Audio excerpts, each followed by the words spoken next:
Hey guys, I'm Brian from TCG, and today we have with us Hui again, who was the fourth place player at the Auckland First Combat event, and on top of that too, he was also the person who coached the one who eventually won the whole event. On top of his accolades so far in Gundam as well, he has placed many times in the tops of One Piece regionals, so Hui has quite a lot of experience when it comes to these card games. And today guys, we want to feature some of the things that we think are going to be important knowing about the green-white mirror match. Yep, so I'll just get started. So how I view the green-white mirror match is if they're playing against the mirror, I would assume they were playing around like 40 to 45 cards of the exact same deck. And if that's the case, then I revolve my game plan around this one card, Dead Scythe. In every other matchup, this card is a +1 or +2, just because it's a 6/6 that gets first strike when paired with Operator. However, in the mirror, they can do the exact same thing. If they punish you more than you punish them with this card, you could lose advantage or tempo or just an extra card. And in my opinion, the mirror is very fundamental based and trying to push as much advantage as you can, like knowing when to swing, knowing when to do XYZ. So my objective in the mirror is to try to maximize my potential of this card against them while minimizing their potential of their Death Scythe. So would you say that the mirror really comes down only to Death Scythe, or are there a lot of other nuances that you have to take into account? There is a lot of other nuances you have to take into account. One of the biggest ones is being Wing Gundam, but essentially I put a lot of the cards into sections such as offensive roles, defensive roles, utility roles, and all. So let's get started. So what is the first thing that you wanted to talk about here? So first, we already talked about Death Scythe, the objective of the mirror, trying to abuse this, limit theirs. The next role, in my opinion, is one of the most important roles as well, is the defensive roles of the deck, which is essentially all the blockers, or what I like to call stabilizers of the matchup. This is really important in the mirror, because if this is active, it doesn't let their Death Scythe swing into any of your rested characters, because these blockers can take the fall for the Death Scythe, making it that their Death Scythe was less efficient compared to yours. So you're basically having units that will make sure that you can play your game whilst being able to defend your units. Yep, correct. So usually these two are the best to take the fall for your rested guys, just because they're really cheap. The Rift is generally better because it can't get 8-dropped, but that's not too much of an issue as we're focusing on the mid game. Striker Pack is also really cheap. However, AO Strike can bounce this, making you lose one card in terms of net advantage, which once again is really important in the mirror. Perfect Strike can be a stabilizer / blocker as well, but it is quite expensive to give up. Same as AO Strike. But the biggest difference between AO Strike is if you get this on curve especially, or just in general, you can use one resource to attach a pilot to get rid of one of their blockers to open a better pathway for your Death Scythe. So there are many times in the mirror where if you have Wing Gundam and this, you essentially get rid of two blockers, clearing the path for your Death Scythe to do a more efficient trade against your opponent. So it sounds like as a way to make use out of your Death Scythe more efficiently, and also a way to render the opponent's Death Scythe inefficient, you want to play around removing their blockers without committing as many resources as they do. Yep, correct. And like I said, AO Strike does both roles efficiently, whereas these are really just the defensive options. These two being the cheapest, and these two being the most expensive / more ways to punish. Yep. So that's the defensive options. Now, how do we try to push our Death Scythe into them, and how do we pressure them? This is where I'll go to the offensive package. Honestly, just being one or two cards, being the Wing Gundam, and if the meta adapts and you believe there's going to be a lot of green-white mirrors, then you could also play the Shenlong package with the Operator. So the reason why this is really important in the mirror, because if you don't have these, then you could argue that it just becomes a staring contest, and a staring contest will eventually lead to the ACOS. However, there's many rooms to punish your opponent if you just have this. It's solely because it gets rid of their blockers, once again, to make way for your Death Scythe, as well as breaching your opponent's life and progressing your game state. And this is very similar to this, because this you can play on level 5, so you can play a turn earlier than the Wing Gundam, and it essentially nearly does the same thing, if not even better with the Operator. Yeah, awesome. So these are the main tools to kind of just break through your opponent's defense and then also establishing your own threats on the board, causing your opponent to feel perhaps pressured to try to swing into you, and then you can punish them back with your death sights. Yeah, 100%. And this is not so easy to deal with, just because if you're protecting with like the two blockers, they can't really get around it, right? So that's why usually in the mirror it comes down to trying to get rid of these so you can officially swing into this, or making it awkward for your opponent as well.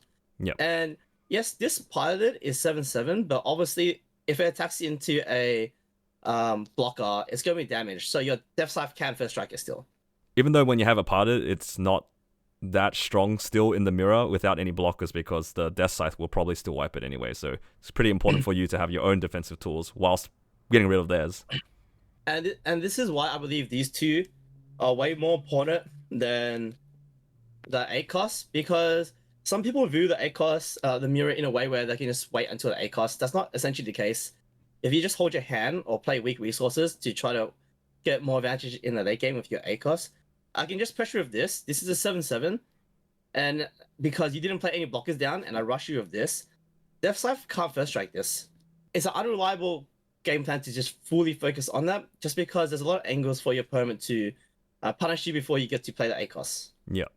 Despite it being kind of a slow matchup, there are still so many different ways for somebody to get ahead before the 8 costs become relevant.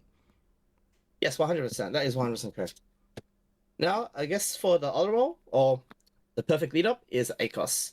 So this, I put it in its own section. I'll say like the endgame section, just because this is also very impactful. More impactful when you're both staring at each other and you didn't have like the Death Scythe or Wing Gundams. But even in the endgame, you get to a situation where you feel like you can kill the 2 Zorwarts or 1 card plus a Zorwart by dealing 3 damage to them. That is true, but you also got to be careful with your own blockers as well. Because let's say you have the 2/4 blocker, and then you play this, it doesn't kill yours, and it kills their like Zorwarts. But the next turn, if they play their Gundam, their Wing Zero, sorry, it'll kill your field as well.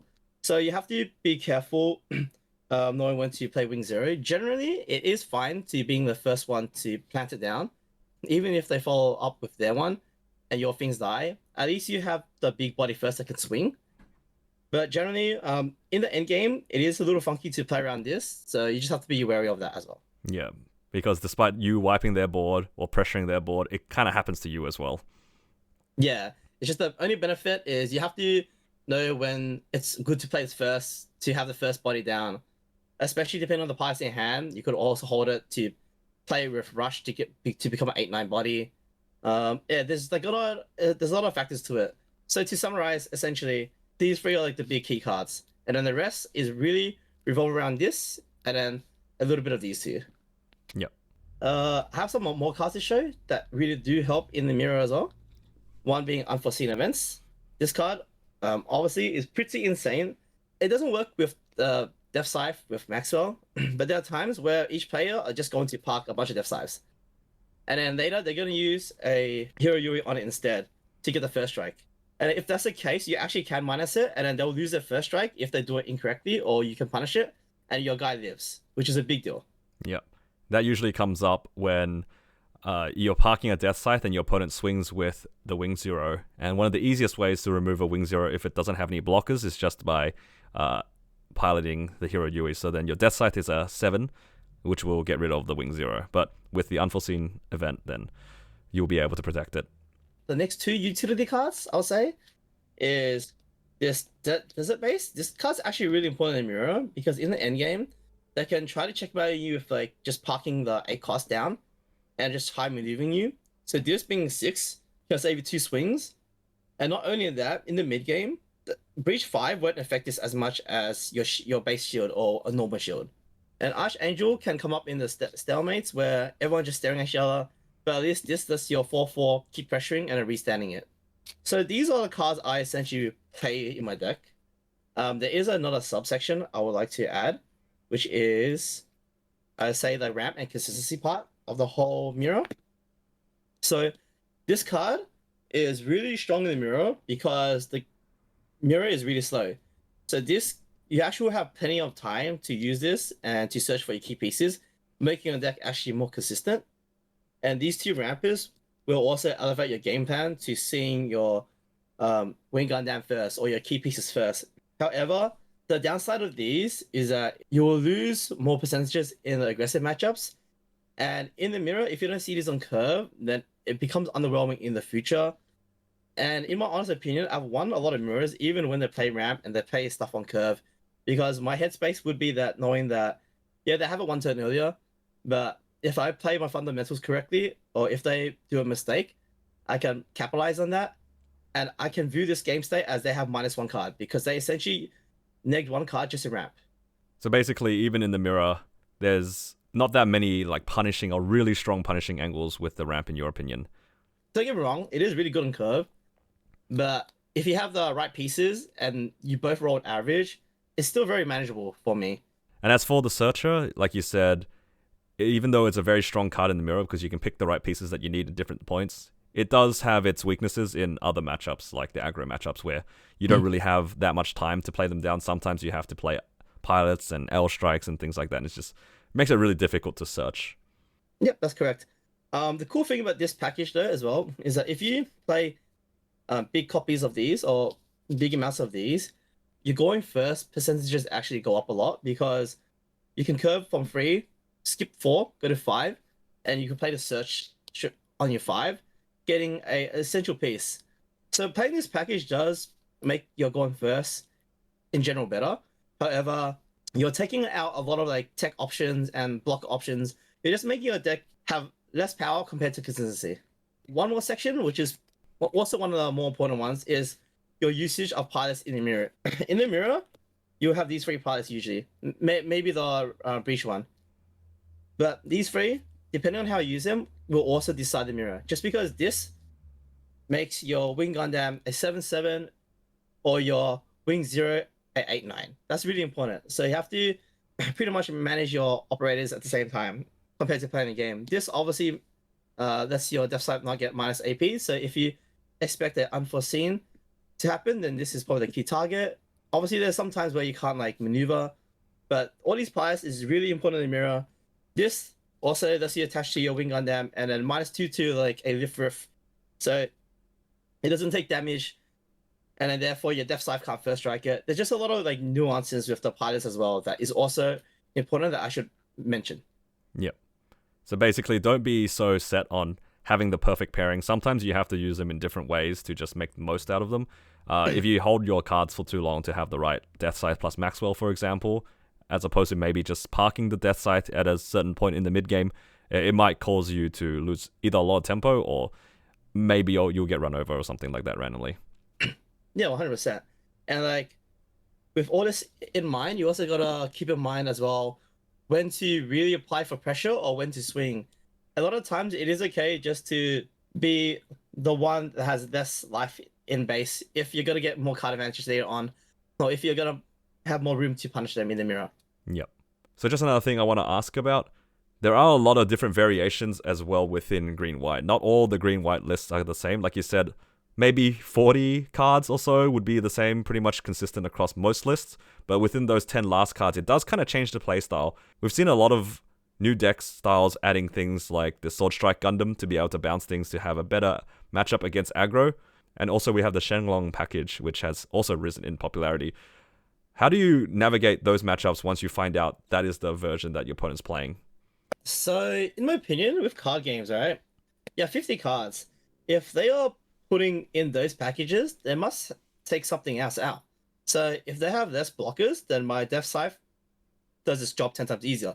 If they still have blockers and they have everything, I'm assuming the deck is less consistent. So, they are going to see less of the pieces. If they're playing like things like Sword Strike, then I would assume the Kira package is like a 4 or 6 of. So that means they would have to play less like of the green package. So if they're playing something more roguelike or more tech heavy, then you are definitely in the risk of getting a surprise factors, a very hard like counter like mirror matchup. Like if they're playing 10 billion Shenlongs, I would be comfortable knowing that they're not playing the standard approach that I would also be able to maneuver around certain situations. For example, that Shenlong, yeah, they would probably be able to kill my early blockers a lot quicker and easier. But if they're doing that, then I would try to claw back in a way where I get rid of their blockers and then Death Scythe 1. And assuming that if I could Death Scythe 1, they have less blockers or less of a more consistent package to follow up with, essentially. Same as a Sword Strike package. If they were able to Sword Strike me early and put it in the tempo, I feel like I'm able to play the late game more and stabilize into that package because, like I said, if they are taking out things to put in these texts, I'm going to assume that they're playing only 3 or 2 Death Sides, or only 3 Wing Gundams, or only 3 Wing Zeros. So I would assume with those aggressive packages, I'm going to beat the late game. So I view that mirror in a different way now, where I will just try to stabilize in the late game compared to making it into like a staring contest. Yeah. So you're kind of still playing your same kind of approach where you're trying to protect your board as best you can and try to stabilize, and your opponent, if they're playing a more aggressive version like the Shenlong package and the Sword Strikes, you have more confidence in your late game because they have opted to play a more aggressive style, which you're going to try to navigate slightly differently from the standard matchup. Yep. Couldn't have said it any better. Yeah, that's all I really got to say about it. Have you got any questions at all? Yep, so the first thing I guess I want to ask about is how do you navigate the mid game? You showed us a little bit about playing out the blockers and then playing the Wing Gundams and stuff like that, but how do you actually kind of break through and determine when it's a good time to attack? Each side will usually have 2 blockers up, and if that's the case, you have to resort to your Wing Gundam to push through, or you have to play L strikes and perfect strikes, as this Wing Gundam can't push through these, and essentially it gets to a point where you guys are just like having a staring contest until one person makes the first mistake. If both players don't have this, then there will just be a bunch of Death Side parked as well. So, like I said, it just becomes a staring contest until the late game where you have to make sure you use the ACOS correctly. Because if this is like a similar board, and you do this first, and let's say you kill 2 of their things, but on their crackback they play it, they can kill 3 of your things as well. Yep. So the mid game is very intricate, but generally you ideally just want to have this setup. The God setup would be this, because this can push back one blocker, this can attack one blocker, and then open up your Death Side to attack because they lost 2 blockers. This is like the ideal like goal in the mid game. So in this situation here, you don't necessarily have to even pair the L strike, right? So you're just playing the L strike and then using the pairing on the L strike when you decide to try to push. Yes, correct. And there are times when a lot of players in the mirror, this is actually a big one actually, a lot of players in the mirror would swing this a lot sideways. I actually like to leave this standing a lot, just because to me, it's like a floodgate, where it tells my opponent you cannot play level 4 or lower or it will get punished. Because a lot of times when people put this sideways, it could make it an awkward situation for you where they bounce one blocker and they have a chance to go L strike, bounce this, and it swings to this, then you just lost a key piece in the mirror. It creates a lot of angles of awkwardness, because let's say if they try Death Side this, you give this up, then now they play down like another blocker. You can only get rid of one, and now this is rested sideways, and you don't have a blocker as well because you got rid of it last turn. So basically, a lot of the times in the mid game, both players will have a very similar board and have a similarly difficult time to break into each other's board, and then the person who tries to push incorrectly and can't properly defend their board is the one that's going to end up oftentimes losing. Yeah, it usually comes down to trying to see who can punish someone first. That's also why these 2 cards is like I put them as the offensive tool and as the mirror breakers, because these are the ones that starts the pressure and starts making your opponent slip up when used correctly. The Wing Gundam allowing you to break through the blockers and breaching adds a lot of pressure. The Shenlong kind of does something similar, where you can, I guess, attack into a unit if it's sideways, or you can attack into the base and blow up a blocker. Now your opponent has to respect one or both of these threats. My whole game plan is around this card generally. This is another key piece as well. These ones, for me, the early game and mid game is just about setting up these defensive materials. It just comes down to experience and just learning the fundamentals of the mirror, and just knowing when to push and when to swing. The best practice is to analyze gameplay or just to keep playing, honestly. Yep. Yeah. Awesome. And just to round things out, guys, for this video, we do have some clips of us playing a bit of a mirror match, and we did find an interesting situation where, even though that we had a dominating position on the board, there was a small window for him to accidentally attack a little bit too many times into my base and could have potentially have allowed me to come back even though I was in a losing position. Yeah, I attached this Maxwell onto my Death Scythe to give it the first strike effect. I first strike the ACOS, and here I believe I just pass.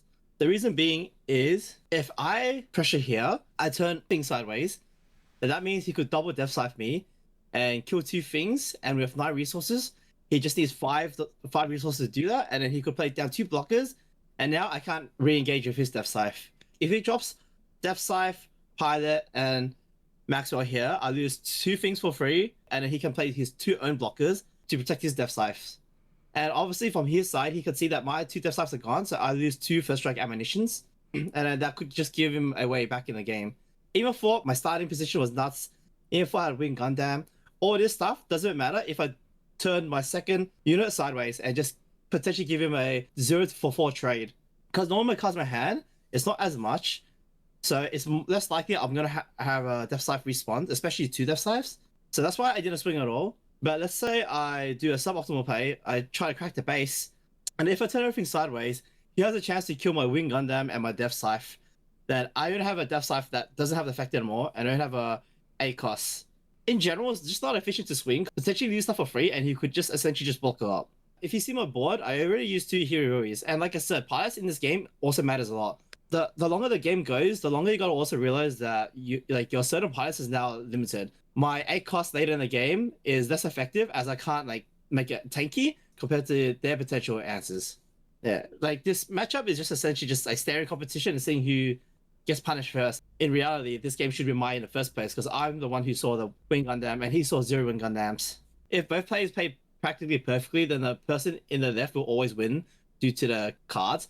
But let's say the person in the left rushed or played sloppily, then the person in the right would be able to capitalize on that and potentially have like a way high chance to win. The person on the left, well, it's their first time, then I actually believe the person on the right would win, even for it to have lesser quality cards. Yep, so that's it for this video. Please let us know what you viewers are after, as I can provide insight videos, we can provide chill videos, or could do a bit of both. As you can tell, I like to talk a lot, maybe sometimes too much. Yeah, so please let us know what you guys are after. Yeah, thanks for watching. Please like and subscribe. Comment if you want to hear anything or know about anything. Yeah. Awesome. Thank you guys.